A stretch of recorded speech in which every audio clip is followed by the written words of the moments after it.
c'est la troisième année que je fête la fête des pères. Et c'est vrai que le confinement nous a amenés à passer pas mal de temps dans le jardin. Et avec mon fils, on fait beaucoup de choses ensemble. Et, euh, et maintenant, il a sa propre petite brouette, sa propre petite pelle, son râteau. Il imite papa. Il fait la même chose que papa. Et je lui apprends pas mal de choses aussi dans le jardin. Je crois que pendant le confinement, j'ai jamais regardé autant de vidéos sur YouTube sur le jardinage. Voilà, c'était un temps particulier pour moi d'apprentissage. Et il y a quelque chose qu'on a appris à faire, c'était à tailler le framboisier. Et cette année, il y a énormément de framboises.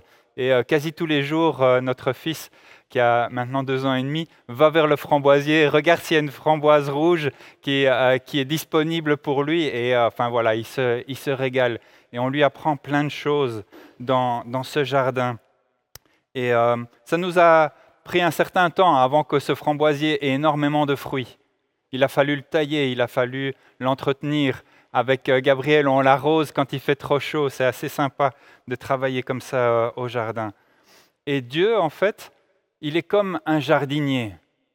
Il est quelqu'un qui s'occupe de ta vie avec un soin très particulier. C'est lui qui taille les choses dans ta vie. C'est lui qui fait en sorte qu'il y ait du fruit dans ta vie. Et c'est de ça que j'aimerais vous parler aujourd'hui. J'ai une image à vous proposer. C'est celle justement d'un arbre fruitier, la vigne, qui porte énormément de fruits. On peut afficher cette image de ce cep. Et vous voyez que ce cep, qui est ce tronc, en fait, porte des branches qui sont les sarments. Et ces sarments eux-mêmes portent énormément de fruits. Et j'aimerais vous proposer directement, en introduction de ce message, en fait, d'examiner un tout petit peu cette image et de voir en fait que ces sarments sont connectés au cep. Et parce qu'ils sont connectés au cep, eh bien, ils sont capables de porter énormément de fruits. On a peut-être des amateurs de raisins, on a peut-être des amateurs de vin qui nous regardent. Parfois, les papas, on leur offre une bonne bouteille de vin. C'est quelque chose qu'ils aiment. Et la parole de Dieu, en fait, nous amène toujours à considérer la création, les plantations, comme une image de qui nous sommes et de la relation que nous avons avec Dieu. Et j'aimerais vous laisser cette image du cep et prendre cette image d'une manière très particulière ce matin en vous disant qu'il y a une joie dans notre Dieu. Et cette joie, elle se retrouve dans le cep. Dieu est ce cep. Et cette joie est dans ce cep. Et la sève qui coule depuis le cep vers les sarments, en fait, eh bien, c'est cette joie qui coule depuis la personne de Dieu et en fait qui va remplir ses enfants, ses fils et ses filles. Et cette joie, en fait, elle va monter à l'intérieur de ces sarments et ces sarments, en fait, vont produire du fruit et on va voir la joie, en fait, qui se reflète dans les fils et les filles de Dieu. Le caractère même de Dieu, en fait, va être transmis, cette sève va se transmettre et de la même façon, la joie va se transmettre. Alors évidemment, cette vie qui vient du cep, ce n'est pas seulement la joie, c'est plein d'autres choses. Mais moi, aujourd'hui, ce que j'ai envie de faire avec vous, c'est de faire un focus sur la joie et de vous montrer que cette joie, elle vient de Dieu à la base et elle rentre en nous quand nous sommes connectés à Dieu, quand nous sommes dans la présence de Dieu. Et c'est si bon d'être dans la présence de Dieu. Merci encore à toute l'équipe de Uccle de nous emmener dans ces moments-là. Alors, j'aimerais lire avec vous un texte qu'on trouve dans Jean 15 et qui dit ceci: « C'est moi qui suis le vrai cep et mon père est le vigneron. » Et moi, ça me rassure parce qu'un vigneron, en fait, c'est quelqu'un qui sait exactement ce qu'il fait. En hiver, quand il prépare la vigne, il taille pour que, à la saison venue, en fait, les sarments portent énormément de fruits. Et quand le printemps est là, quand il y a plein de feuilles, quand il y a énormément de sarments qui ont poussé, il va encore recouper pour sélectionner les sarments qui vont porter le plus de fruits. Et en fait, on ne peut pas faire ça n'importe comment. Le vigneron est un expert et Dieu aussi est un expert. Et quand il prend soin de ta vie, c'est de l'expertise. Il fait ça avec vraiment une grande expertise. Laisse-toi faire entre les mains de ce vigneron. Laisse-toi faire entre les mains de Dieu.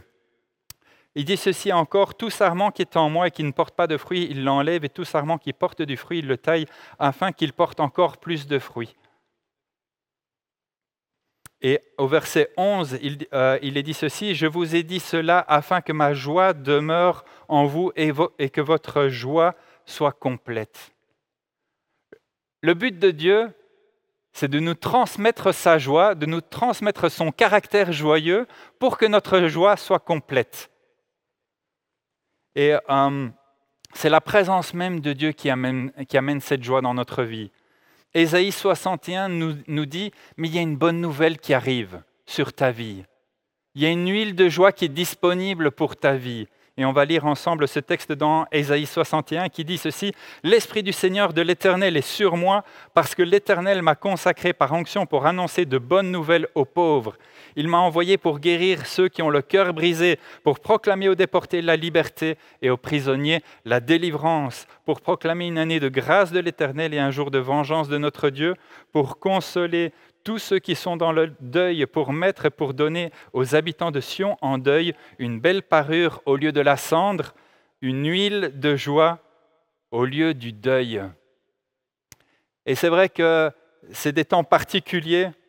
On est en plein déconfinement et on ne va pas oublier ce qu'on a gagné pendant ce confinement. On ne va pas oublier les temps qu'on a eus avec Dieu et ce qu'il a planté dans notre vie, ce qu'il a semé dans notre vie pendant ce temps. On ne va pas oublier non plus les bénédictions qu'on a pu avoir. On ne va pas non plus oublier qu'il y a eu des moments de difficulté, d'épreuve et des moments vraiment de tristesse. Mais malgré tout cela, la joie persiste. Parce que cette joie n'est pas liée à des circonstances. Cette joie est liée directement à la présence de Dieu. Alors le Saint-Esprit est celui qui produit en nous un fruit excellent. Et ce fruit excellent contient toutes sortes de choses délicieuses. On a parfois, dans l'école du dimanche, l'habitude de parler des fruits de l'esprit. Et on va parler, par exemple, de la banane de la joie. Parce qu'il y a comme un sourire dans la banane. Et on va dire les fruits de l'esprit. On va parler de la fraise de l'amour, parce que la fraise, elle a un peu une forme de cœur, etc. Et pour se rappeler de ces fruits, on va dire les fruits, on va prendre plein de fruits. Mais c'est un singulier dans la Bible, le fruit de l'esprit. Et je m'arrête vraiment 2 minutes là-dessus pour vous dire c'est le fruit de l'esprit dans Galates 5, 22. C'est l'amour, la joie, la paix, la patience, la bonté, la bienveillance, la foi, la douceur, la maîtrise de soi. Contre de telles attitudes, il n'y a pas de loi. Ce qui est intéressant, en fait, c'est le fruit. Ce n'est pas les fruits. Si c'était les fruits, on pourrait dire, mais voilà, moi, je vois que dans ma vie, le Seigneur a beaucoup développé la bonté, mais par exemple, dans la maîtrise de soi, ce n'est pas encore tout à fait ça, et je dois encore grandir, etc. Non, ce n'est pas le Seigneur qui plante des fruits, et puis il y en a un qui pousse bien et l'autre qui ne pousse pas. Non, c'est le fruit de l'Esprit. C'est le fruit de l'Esprit qui est en toi, et la présence du Saint-Esprit fait que toutes ces choses se développent par la proximité du Saint-Esprit et par la vie que tu as avec le Saint-Esprit. Cette joie, c'est une qualité qui se trouve chez les enfants de Dieu. On dit tel père, tel fils. On dit ça, hein? Tel père, tel fils. On peut même dire tel père, telle fille. Et il y a des qualités du père qui peuvent se retrouver chez les enfants. Et cette joie, c'est une qualité de notre Dieu. Ce n'est pas un sentiment. Ce n'est pas quelque chose de passager, c'est une qualité qui dure, et qui dure même éternellement. Et il ne faut pas confondre cette joie, qui est une qualité de Dieu, et qui est une qualité des enfants de Dieu, avec le sentiment de la joie, le sentiment de gaieté, le sentiment de bonheur qui vient quand il y a par exemple une circonstance favorable ou une circonstance heureuse. Alors, ce sourire qu'on a, en forme de banane, il peut parfois se retourner comme ceci. On a parfois un sourire à l'envers, parce qu'on peut perdre sa joie dans la vie chrétienne. On peut perdre son sourire. Et une des choses qui nous fait perdre notre joie, c'est quand on a une mauvaise image de Dieu.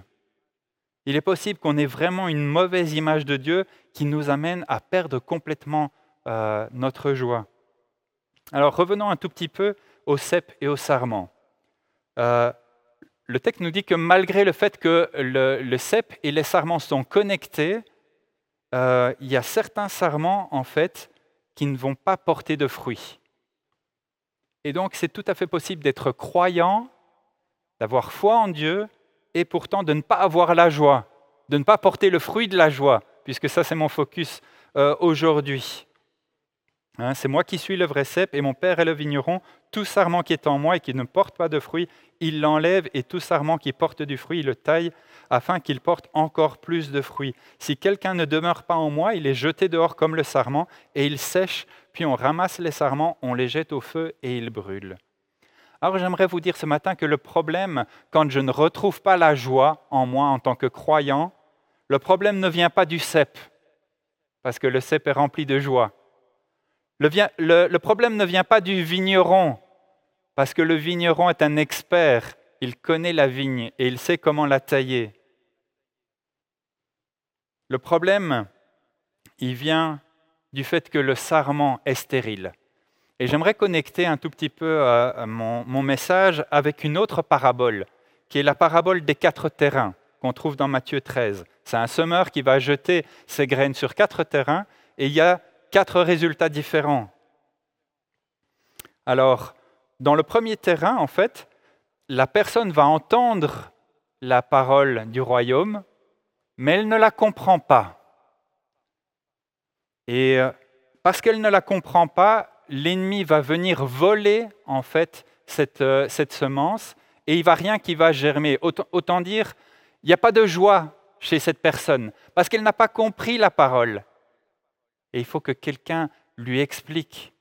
Parce que si on ne la comprend pas, en fait, on ne peut pas se réjouir. Il n'y aura pas de fruit si on ne comprend pas la parole. Et il faut des gens qui se lèvent et qui expliquent la parole, et qui encouragent et qui continuent de semer cette parole et de persévérer. La deuxième personne, en fait, c'est une personne qui entend la parole du royaume, qui se réjouit énormément, mais quand viennent les difficultés, quand viennent les épreuves, quand vienne la persécution, sa foi défaille, elle ne porte pas de fruits et donc elle n'a pas de joie. Sa joie était éphémère, ses racines étaient superficielles et sa joie, en fait, n'arrive jamais à maturité. Il n'y a jamais le fruit de la joie dans cette personne, un fruit qui dure parce que devant les épreuves, devant les difficultés, devant la persécution, elle baisse les bras et elle ne s'attache pas au cep. La troisième personne, c'est une personne qui reçoit de nouveau la parole avec joie. Mais là aussi, c'est une joie éphémère. Là aussi, c'est une joie qui ne dure pas longtemps. Parce que cette personne, en fait, est attirée par le monde. Elle est attirée par les richesses du monde, par les attraits du monde, par tout ce que le monde propose. Et cette personne ne produit pas non plus de joie, une joie qui dure, une joie qui est éternelle et qui ne lui fait jamais défaut. Et j'aimerais vous dire que quand le Seigneur regarde ces 3 vies, quand le Seigneur regarde ces 3 personnes ou ces 3 étapes de nos vies, parce que parfois ce sont des étapes aussi dans nos vies, quand le Seigneur voit ces choses, la joie a disparu de son cœur. Le Seigneur n'est pas joyeux en toutes circonstances quand il regarde nos vies. Il y a aussi des moments où il est attristé. Il y a aussi des moments où sa joie disparaît. Et dans la vie de ce croyant, il sait très bien qu'il est loin de Dieu. Il sait qu'il n'a pas la joie de Dieu. Il le sait. Et il est sec. L'amour de Dieu n'a plus sa place dans son cœur. Et cette joie n'est pas là, alors que ce fruit devrait être là pour rendre gloire à Dieu. Hébreux 10, verset 38 nous dit « Et le juste vivra par la foi, mais s'il revient en arrière, je ne prends pas plaisir en lui. » Et c'est là la force du chrétien. La force du chrétien, c'est quand il voit que son Dieu est dans la joie de voir ses choix. Quand son Dieu est dans la joie de voir qu'il reste attaché à son amour, qu'il reste attaché à lui, qu'il reste attaché au chemin qu'il a tracé pour lui. Quand je fais mes délices du péché, quand je retourne vers l'amour du monde, quand je cesse de pardonner à mon prochain, alors que Jésus-Christ m'a pardonné, quand je reste sans réagir dans la honte, je perds ma joie. Je quitte ce chemin où la joie était là, disponible en abondance. Et je me retrouve dans un cercle vicieux. Je ne sais pas si vous avez à l'image ce cercle vicieux. J'aimerais un tout petit peu le prendre avec vous. Mais pour commencer ce cercle vicieux, en fait, je vois que le point de départ, c'est je reçois la parole de Dieu et je crois en lui.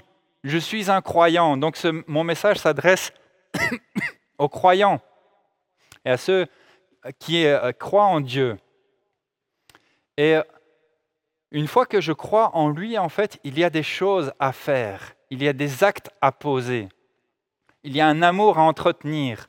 Et si je ne fais pas tout ça, ma foi va être fragile. Elle va être superficielle. Et de ce fait-là, une fois que je rencontre un obstacle, une fois que j'ai quelque chose sur ma route, une épreuve, un deuil, une difficulté, la perte de mon travail, une baisse de salaire, une maladie, je perds ma joie. La joie n'est plus là, parce que ma foi est fragile, parce qu'elle est superficielle. Mais il y a un appel en nous de la joie. On ne peut pas vivre sans joie. Et au bout d'un moment, on va se dire, OK, je n'ai pas la joie du Seigneur, je n'ai pas l'impression que Dieu approuve ma vie. Et cet appel de la joie fait qu'on va essayer de se tourner vers d'autres joies. On va chercher la joie ailleurs. On ne veut pas rester dans sa vie sans la joie. Et on va chercher des vidéos, des applications, des programmes, des passions, des activités, des relations qui nous procurent cette joie. Et on va essayer de trouver en dehors de Dieu la possibilité de se réjouir, la possibilité d'avoir de la joie. Et on va essayer de remplir notre vie avec plein de choses qui vont essayer de nous donner de la joie. Parfois, certains chrétiens se disent « je vais jouer au loto, parce que si je gagne, ce sera enfin la joie ». Et on cherche la joie parfois dans des directions où on se méprend complètement. Et ça nous mène dans un cercle vicieux. À chaque fois, on revient à cette parole. Elle ne prend pas racine. Quand les obstacles viennent, on n'a pas la joie. Alors on la cherche ailleurs et on est coincé dans ce cercle vicieux. Est-ce qu'il y a une solution pour cette personne qui se retrouve dans un cercle vicieux où elle cherche ailleurs qu'en Dieu sa joie? Mais oui, c'est la bonne nouvelle de l'Évangile. Si j'entends sa voix qui me dit « n'endurcissez pas vos cœurs », comme par exemple dans Hébreux 3:8, si j'entends ça, je peux revenir à Dieu. Si j'entends aussi cette parole de l'Apocalypse, chapitre 2, verset 5, qui dit « Souviens-toi donc d'où tu es tombé, repens-toi et pratique tes premières œuvres, sinon je viendrai bientôt à toi et j'enlèverai ton chandelier de sa place, à moins que tu ne changes d'attitude. Alors, je retrouve le chemin de la joie. Alors, je retrouve l'approbation de Dieu sur ma vie. Alors, je vois que le visage de Dieu est rempli de joie quand il me voit. Et cette joie fait ma force. » Merci Seigneur pour cette possibilité toujours de revenir à toi. Merci Seigneur pour cette possibilité toujours de revenir là où je suis tombé, là où j'ai chuté, là où je me suis endormi, pour pouvoir retrouver la vraie joie, celle qui dure, celle qui ne dépend pas des circonstances et des moments favorables. Alors, il y a un autre sarment, et lui, il a une joie qui dure. Même quand il est dans les difficultés, il sait que Dieu est avec lui. Il ne baisse pas les bras, et sa joie, c'est son espoir de la présence de Dieu dans sa vie, malgré les circonstances, dans toutes circonstances. Alors, ce sarment-là, il a 4 secrets. Et avant de vous délivrer ces 4 secrets, je vais regarder ce sarment-là qui est dans un cercle vertueux. Un cercle vertueux, c'est le contraire d'un cercle vicieux. C'est quelque chose de bon qui entraîne quelque chose de bon, qui entraîne quelque chose de bon, qui entraîne quelque chose de bon. Et ce chrétien-là, ce croyant-là, il est dans un cercle vertueux. Il reçoit la parole de Dieu, il croit en lui et sa foi grandit. Il plonge ses racines dans la parole de Dieu et dans l'amour de Dieu. Il sait qu'il est aimé. Il sait que dans la présence de Dieu, il va trouver des forces. Il va trouver de quoi creuser. Et ses racines vont commencer à grandir et ça va développer en lui la persévérance. Jour après jour, il va persévérer. Il va entendre le Seigneur Jésus lui parler à travers la Bible.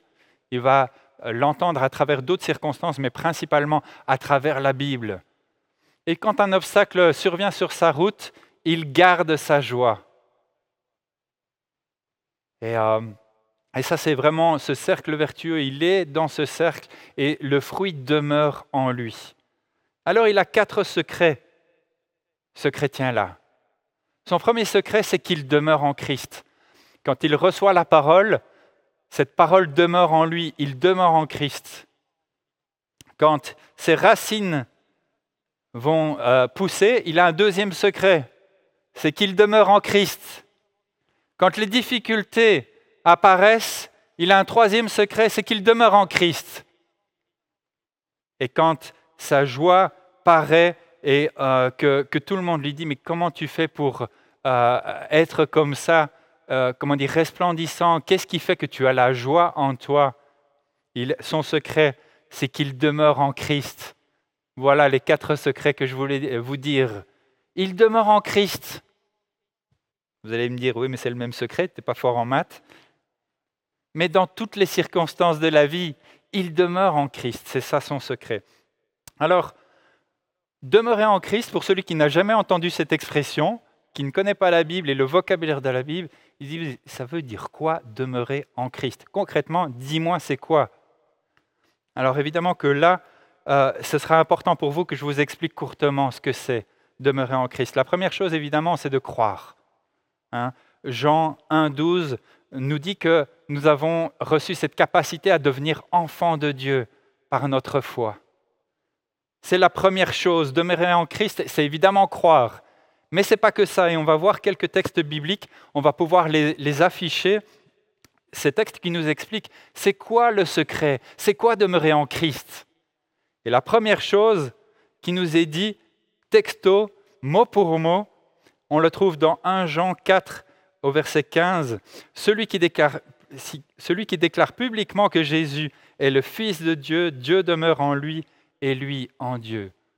Voilà, demeurer en Christ, c'est ça. C'est dire publiquement, je suis enfant de Dieu. Dire publiquement, Christ est mon sauveur. Dire publiquement, Jésus est le Fils de Dieu. La deuxième chose, c'est toujours dans 1 Jean 4, c'est avoir l'Esprit de Dieu. C'est ça, demeurer en Christ. 1 Jean 4, 13, nous reconnaissons que nous demeurons en lui et qu'il demeure en nous au fait qu'il nous a donné de son esprit.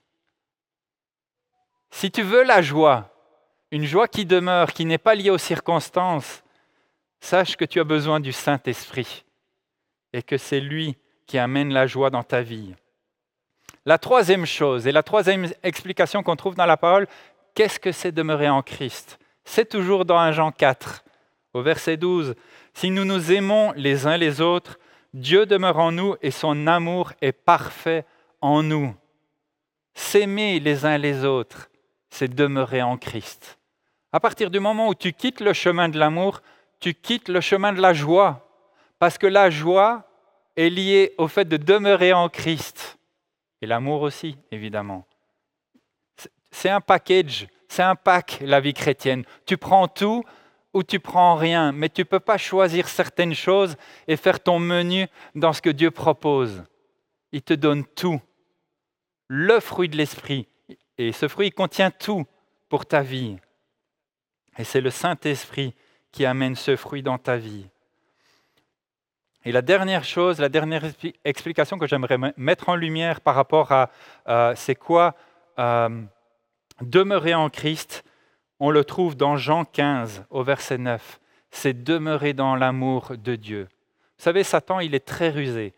Il est capable de nous dire des choses pour qu'on croie que Dieu ne nous aime pas et pour qu'on quitte la présence de Dieu, pour qu'on soit tellement dans la honte et dans la culpabilité qu'on n'ait plus envie de venir vers celui qui est la source de la vie, qui est la source de l'amour.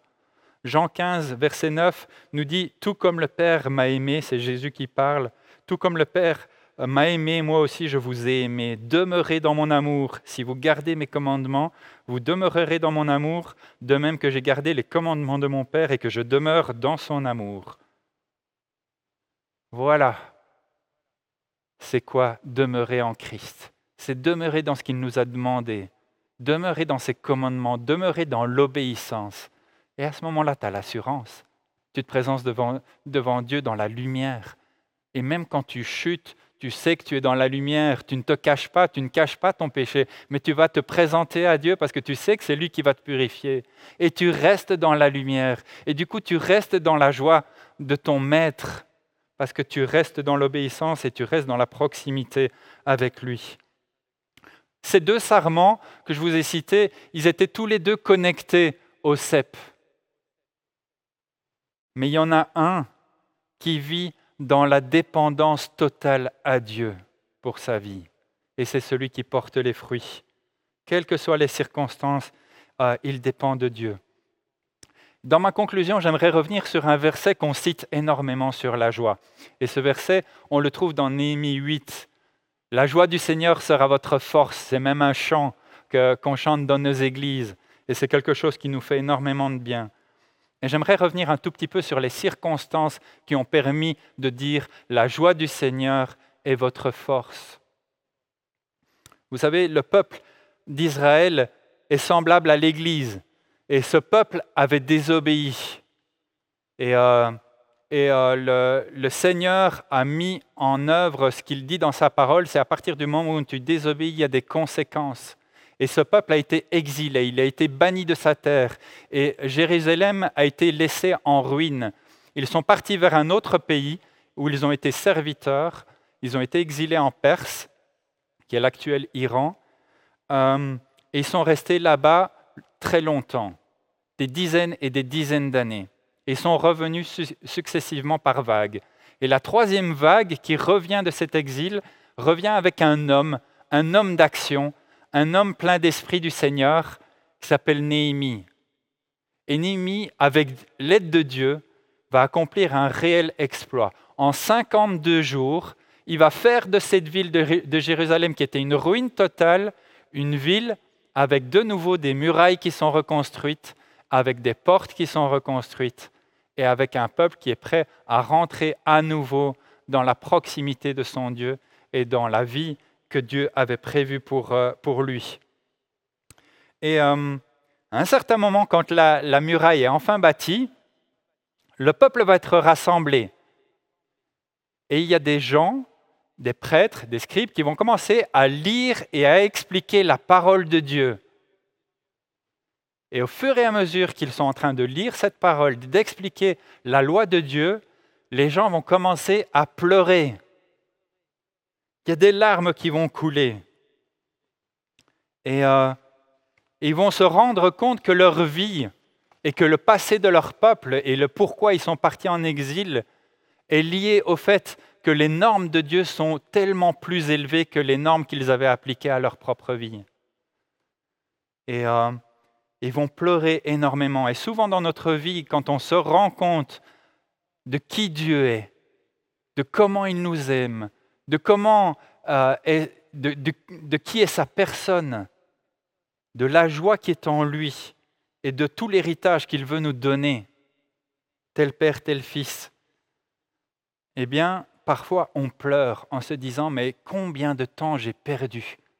Les journées que j'ai perdues loin de Dieu, les semaines que j'ai perdues loin de la présence de Dieu. Je m'étais coupé de sa présence et de tout cet héritage que j'avais en lui. J'ai peut-être laissé passer des mois même, ou parfois même des années. »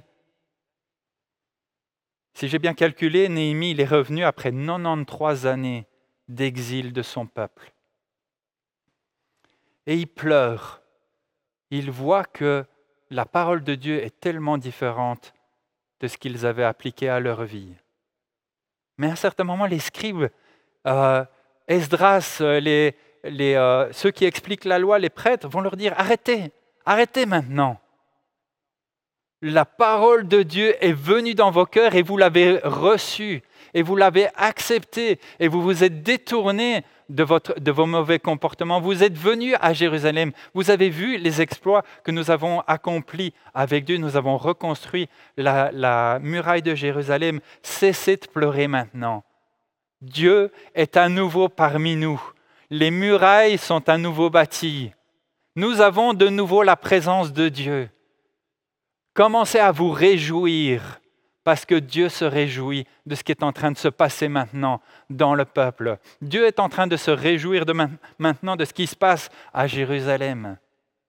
Et c'est parce que Dieu est en train de se réjouir qu'on a ce fameux verset de Néhémie 8, 10 qui dit « La joie du Seigneur sera votre force ». Le peuple comprenait toutes ces choses à propos de Dieu.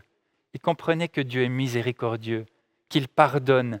Il comprenait aussi qu'il est saint.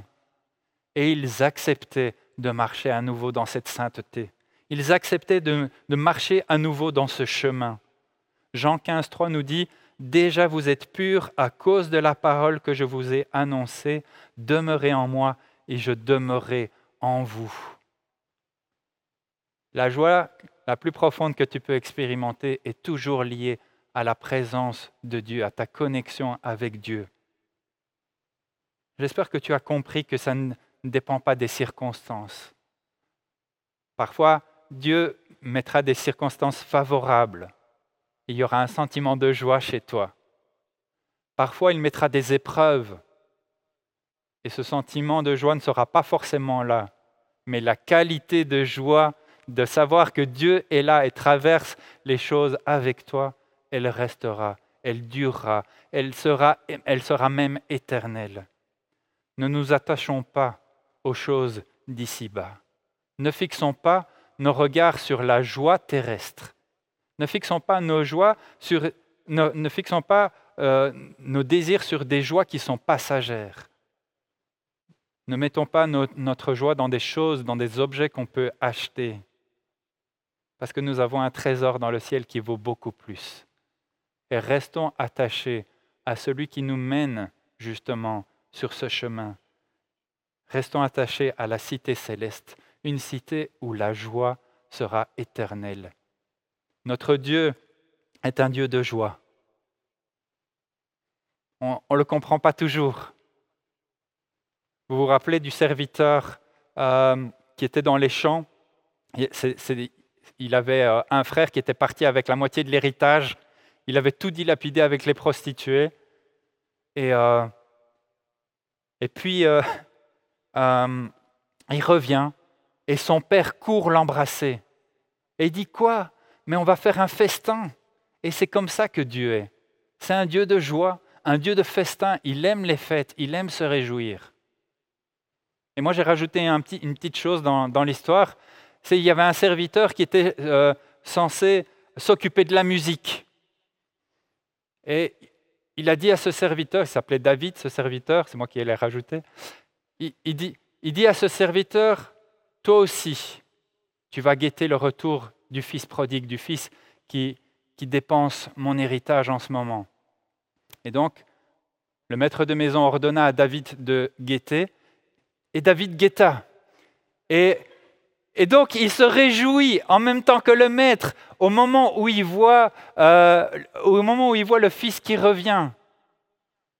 Et donc, David, qui est responsable de la musique dans la maison de son maître, il met les platines et quand le festin commence, il commence à faire son beatbox, il commence à mettre la musique à fond et l'autre frère qui est dans les champs en train de travailler parce qu'il pense que le maître n'est pas un maître plein de joie. Il pense que le maître, en fait, n'est pas quelqu'un de miséricordieux. Il pense que le maître ne l'a appelé qu'à une seule chose, c'est à trimer, à travailler, à servir.